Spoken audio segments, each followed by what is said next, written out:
रूसी spiritual seekers के बीच में अद्वैत वेदांत ज़्यादा प्रसिद्ध है, लेकिन आमतौर पर ये क्लासिकल पारंपरिक अद्वैत वेदांत नहीं है, लेकिन न्यू एज अद्वैत वेदांत है। तो मेरे लिए नई चीज़ें सीखना ज़्यादा दिलचस्प है, तो इसलिए उनकी चलेगा। और क्या करता हूँ रूस में और इंडिया में, सबसे पहले मैं बिल्कुल मेरे मॉस्को स्टेट लिंग्विस्टिक यूनिवर्सिटी में एसोसिएट प्रोफेसर हूँ, लेकिन मेरे पास दूसरा काम भी है, वो रूसी एकेडमी ऑफ साइंसेज में institute of ethnology and anthropology, और हमारा डिपार्टमेंट वो साउथ एशियन स्टडीज़ का डिपार्टमेंट है। तो मेरा शोध का विषय है अवधी कविता और रामानंदी समाज अयोध्या में। तो मैं 10 साल से हर साल अयोध्या आता हूँ, और एक्चुअली मैं इंडिया में हर साल 15 साल से आता हूँ शायद। तो पहले मैं हिंदी भाषा सीख रहा था, और अभी काम करता हूँ, यात्रा करता हूँ, और बिल्कुल रामचरितमानस का पाठ सीखता हूँ अयोध्या में, क्योंकि अयोध्या में ये परंपरा बहुत पुरानी है, और अब तक बहुत अच्छे पंडित लोग और गुरु लोग रहते हैं जो रामचरितमानस पाठ सिखाते हैं। और दुर्भाग्य से इतना बहुत फॉरेनर्स, बहुत विदेशी लोग नहीं आते हैं, क्योंकि ज़्यादा विदेशी लोग सिर्फ वृंदावन जाते हैं, और इसीलिए विदेशी लोग नहीं जानते हैं कि भगवान श्री राम वो सिर्फ मर्यादा पुरुषोत्तम नहीं है, तो बिल्कुल मर्यादा पुरुषोत्तम है, लेकिन वो मधुर मूर्ति भी है। और मधुर मूर्ति क्या मतलब है? मधुर मूर्ति मतलब वो रोमांटिक नायक भी है। और हम लोगों के लिए रूस में रामायण में सबसे पहले एक प्रेम की कहानी है। तो जब मैं छोटा बच्चा था, मैं रामायण पाठ कर रहा था, लेकिन रूसी भाषा में, और हमारे पास एक पुराना प्रसिद्ध अनुवाद है श्री रामचरितमानस का, वो प्रोफेसर बरान्निकोव 1949 में उनकी अनुवाद प्रकाशित हो गया था।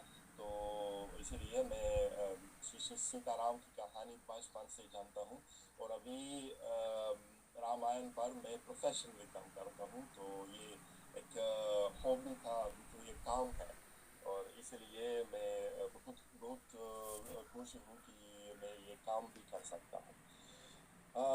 लेकिन मेरा लक्ष्य जो है ये अज्ञात काव्यों से परिचय कराना है रूसी लोगों के लिए, क्योंकि सब लोग गोस्वामी तुलसीदास जी जानते हैं, लेकिन कम लोग मालूकदास जानते हैं उदाहरण के लिए, कम लोग रामहर्षण दास जानते हैं, कम लोग युगलानंद शरण जानते हैं।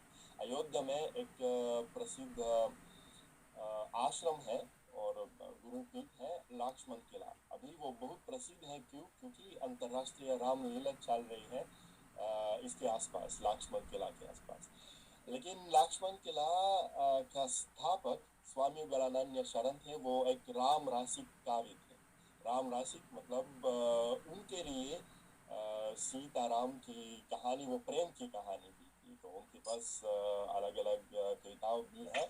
और ये कभी नहीं कोई विदेशी भाषा में अनुवादित नहीं था। उदाहरण के लिए अंग्रेजी में भी कोई अनुवाद नहीं था। और पिछले साल मेरी नई पुस्तक प्रकाशित हो गई थी सेंट पीटर्सबर्ग में, रूस में, और पुस्तक का नाम पुष्पवाटिका है। पुष्पवाटिका मतलब हाँ, गार्डन ऑफ पोएट्री, पुष्पवाटिका। और ऐसा क्यों? क्योंकि शायद सब इंडियंस जानते हो, कम फॉरेनर जानते हैं कि पुष्पवाटिका ये रामायण में, रामचरितमानस में एक एपिसोड है, एक कहानी है, क्योंकि वाल्मीकि रामायण में कोई पुष्पवाटिका नहीं मिलती है, लेकिन सिर्फ गोस्वामी जी के पास पुष्पवाटिका एपिसोड है। ये एक बाग है, और सीता और राम पहला बार मिलते हैं पुष्पवाटिका में। तो ये सबसे रोमांटिक, सबसे मधुर एपिसोड रामचरितमानस में है।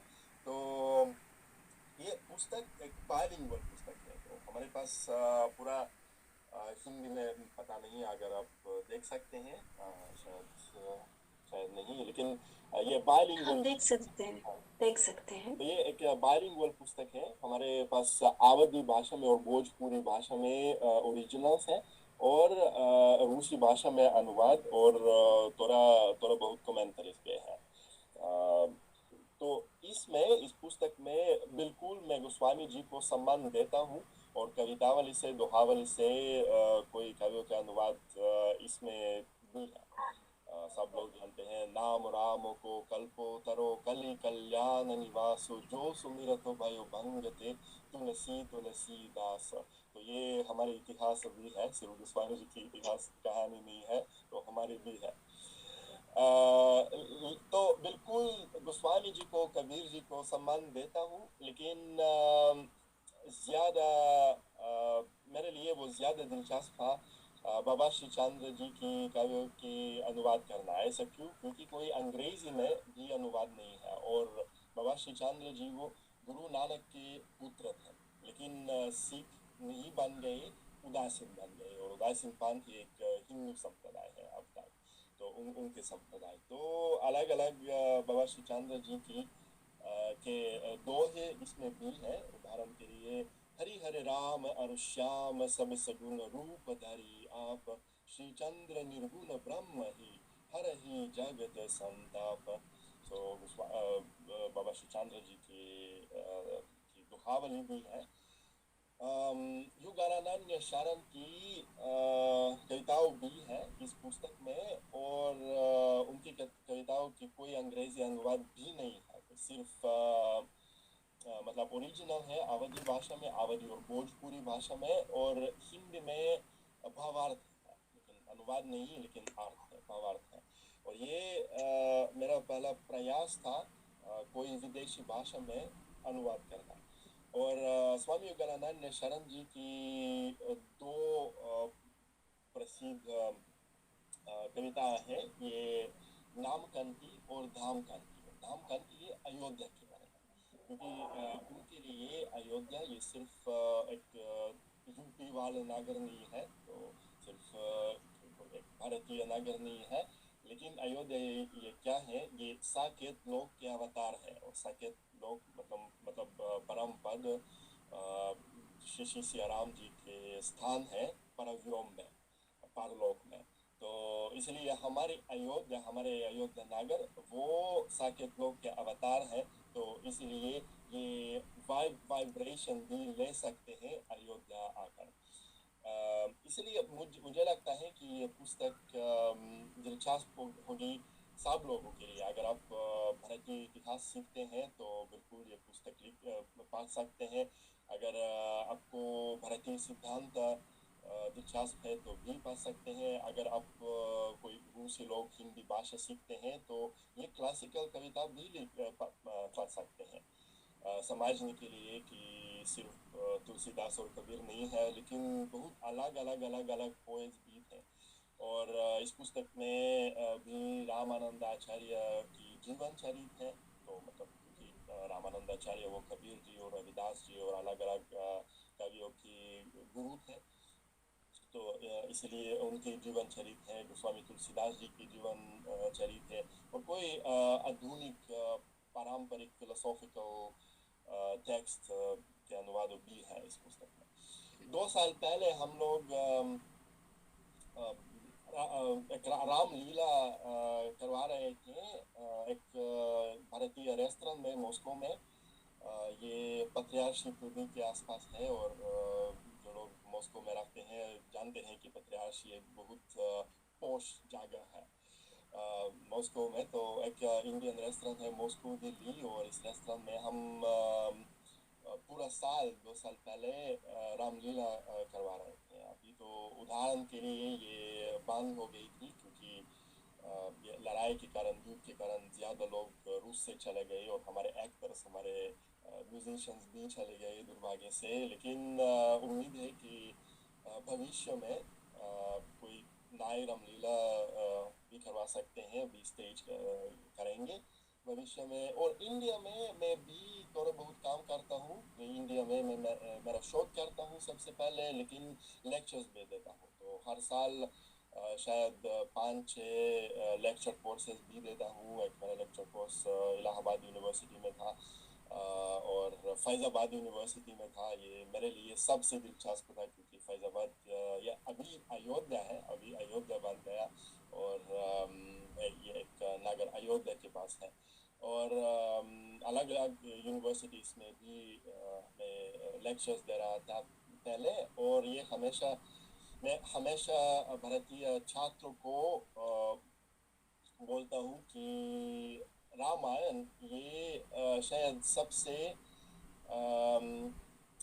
प्रसिद्ध कविता सारी दुनिया में है। क्योंकि देखिए, अगर आप ताइलान जाएंगे, अभी जनवरी में ताइलान में था, ताइलान में राम केन थे, और ये ताई रामायण भी है। ये एक बौद्ध धर्म के रामायण है, फिर भी ये श्री सियाराम जी की कहानी भी है। और इंडोनेशिया में रामायण भी है, मलेशिया में रामायण भी है, लाओस में रामायण भी है, वियतनाम में रामायण भी है, चाइना में नहीं, लेकिन चाइना में एक सुन वुकोंग की कहानी है। और सुन वुकोंग कौन है? वो हनुमान जी है।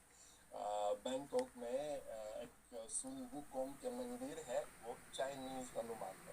तो इसलिए ये एक सबसे प्रसिद्ध कविता है शायद पूरी पूरे संसार में। तो इसलिए हम लोग रामायण का प्रचार प्रसार करते हैं रूस में भी, और उम्मीद है कि हमारा प्रयास सफल होगा। बहुत बहुत धन्यवाद आपका। आपने मतलब इतने विस्तार में इतना कुछ बताया कि आप क्या कर रहे हैं, तो आपका बहुत बहुत धन्यवाद। यही बहुत हमारी सुंदर, संस्कृति, बहुत सुंदर। हमारी बहुत संस्कृति धन्यवाद की यही आपका, बहुत सबसे बड़ी धन्यवाद। बात है कि पूरी दुनिया जुड़ती है। वो बोलते हैं ना कि हम उसकी वैल्यू कम समझते हैं, लेकिन बाहर के लोग उसकी वैल्यू ज्यादा समझते हैं।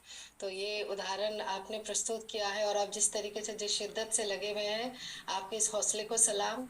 और आपके लिए एक शेर बोलना चाहूंगी कि हर जगह इत्र ही नहीं महका करते, हर जगह इत्र ही नहीं महका करते, कभी कभी कोई शख्सियत भी खुशबू फैला जाता है। तो आप जो कार्य कर रहे हैं, उस कार्य से आप यहाँ खुशबू फैला रहे हैं, लोगों को जोड़ रहे हैं, राम से जोड़ रहे हैं। राम से बड़ा नाम नहीं है। तो आपका बहुत बहुत धन्यवाद आने के लिए, अपना कीमती समय निकालने के लिए मार्क्सिम जी। और मैं चाहूंगी सारे लोग एक बार जोरदार तालियां बजा के उनके इस कार्य के लिए उनको धन्यवाद। स्वागत, स्वागत बैठूंगे, प्रोफेसर बैठेंगे। बहुत स्वागत आपका। जय श्री राम, जय जय श्री राम। श्री जय श्री जय श्री जय श्री राम। चलिए।